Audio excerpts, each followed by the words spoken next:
আমি মোর অজান্তে দুইটা বাড়ি দিছি তারে, দুই তিনটা, একটা বাড়ি মনে বেজাগায় পড়ে অ্যাক্সিডেন্ট হয়ে গেছে। আমরা সাথে সাথেই আমরা থানায় আসছি। নামাজ পড়ছি, আল্লাহর কাছে বলছি, আল্লাহ আমার সন্তানটি ভালো বানাই দেন। আল্লাহ কথা শুনলো না। ফ্রিজ ফেলাবার পর 5 মিনিটের পর সমস্ত ঘরে আমি আগুন দিই, তোমাকে দুয়ার আটকে এই জনজনারে। এখন আমরা কি করতে পারি? এখন একটা ছেলেরে ডরাই যদি চলা লাগে, রাত্র হইলে ওই স্বামী বাজারে যাইতো, আমি মানের বাসায় বসে থাকতাম, আবার রাত্রে স্বামীর লগে আবার বাসায় আইতাম। আমার সন্তান না, আমি স্বামী হয়ে তার তো আত্মরক্ষা করার জন্য আমার কিছু করতে হইবে। আমার স্বামী হিসেবে তো কর্তব্য আছে। পরে বললাম 1:45 থেকে 50 সময় বলছি, বাবা 5,000 টাকা আমার কাছে দাবি করছে না। কই বাবা, আমার কাছে টাকা নাই, আমি মাছের ব্যবসা করি, আজকে বাজারে যাইনি, আমার গায়ে জ্বর। না বাবা, আমার 5 মিনিটের মধ্যে 5,000 টাকা দিতেই হবে, আমার বিশেষ লাগবে কাজে। ওই পোলা পানে ফোন দিয়ে নেওয়ার পর কি খাইয়ে আমি তো আর জানি না। আমার না রান্না করতে দিত, চুলায় পানি ঢালতো, কেন আমার গায়ে কলস সহ উড়েই পানি ঢালি দিত। আমি বের হবো, আমি বলছি বাবা আমার কাছে দেখো টাকা নাই। আমি বলছি অনেকক্ষণ, বাবা তুই এখান দিয়ে যা। আমি কখনো ওর গায়ে হাত তুলি নাই, কোনো সময়ও না। বাবা তুই এখান দিয়ে চলে যা। না, ও পাট করে আমার দরজাটার বাসা ভাঙিয়ে ফেলাইছে।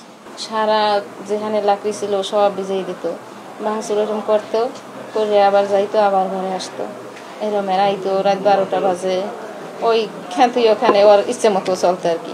ফ্রিজের তারমার সব খুলছে, ফ্রিজটা ফাড়াই দেবে। এই দুইটা জিনিস ফাড়াইছে মাত্র, একটা হলো দরজা ভাঙিয়ে ফেলাইছে আর আংলা ফাড়াইছে।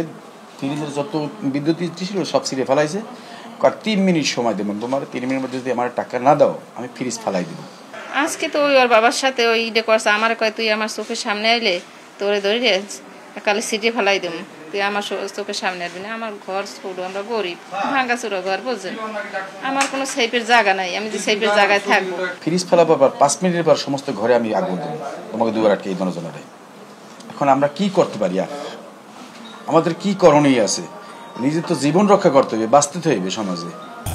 বাংলাদেশের শক্তিশালী থার্মিক স্টিল বার ফেমাস স্টিল লিমিটেড। 5 মিনিটের মধ্যে আমরা ঘরে আগুন দেবো। বিদ্যুতের তার খুললে দিলাম, কিন্তু বিদ্যুতের আগুন দিলে আমি নিজেও মারা যাবো, আরো পশুপতি খারাপ হইবে।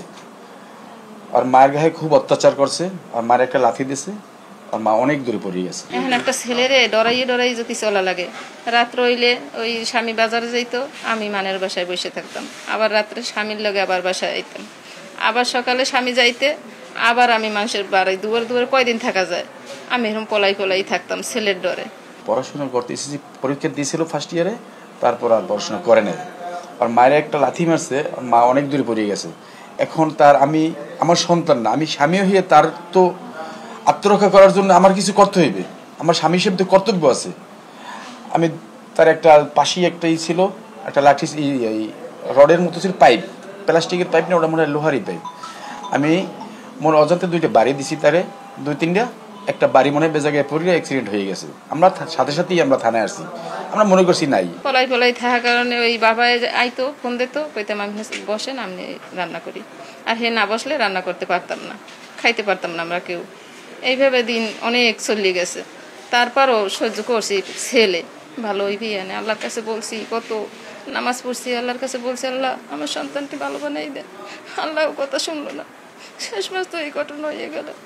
ছোটবেলা হইতে লালন পালন করে কে চায় যে সন্তানকে? শুধু একটু বিড়াল পালে তার গায়ে তো হাত তুলতে চায় না, সন্তান তো অনেক কাছের। আমি ওরে অনেকবার যাইতে বলছি, তারপরও আমি একটা পিড়েন দিস মতন আমার গলা চাপে ধরছে। এখন আমার বাঁচার জন্য তো আমার কিছু করতে হবে, বাঁচার জন্য হাতের পাশে লাঠি পেয়েছি। একটা সামরাই 2 দিন আগেই বাসায় ও ঘুমায়, ওরে উঠেই নেছে, ও একটা গামছা কান্দে দিয়ে হেফের গেছে রাস্তার কুলে, যাই কি করে দিয়েছে তা তো জানি না। ছেলেটা চলে গেছে, আর ফেরত আসবে না। কিন্তু আমাদের পার্শ্ববর্তী এলাকায় আরো এরকম অঘটনা ঘটতে আছে রেগুলারই। কিন্তু এই মাদকটা যদি বন্ধ না করে, সেটা আরো অনেক ছেলে মেয়ে নষ্ট হয়ে যাবে। আর মোবাইলে যারা ফোন দিছে তাদের আপনি একটু শাস্তি দিয়ে। আজকে যে ঘটনা হয়েছে বেলা 2টোর দিকে, তার মাকে হাসান ফোর্স করছে 5,000 টাকার জন্য চার্জ। সেই টাকা দিতে পারবে না বা দিতে অস্বীকার করায় সে তার প্রথমেই তার মাকে মাইটে শুরু করছে, মাইটপিট যেটা করে।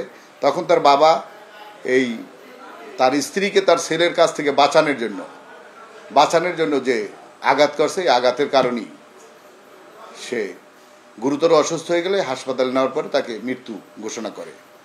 এই বিষয়ে আমরা তদন্ত করে, মামলা হচ্ছে, তদন্ত করে আরও বিস্তারিত আমরা এই বিষয়ে জানাতে পারবো বা তদন্তপূর্বক আমরা আইনগত ব্যবস্থা নেব।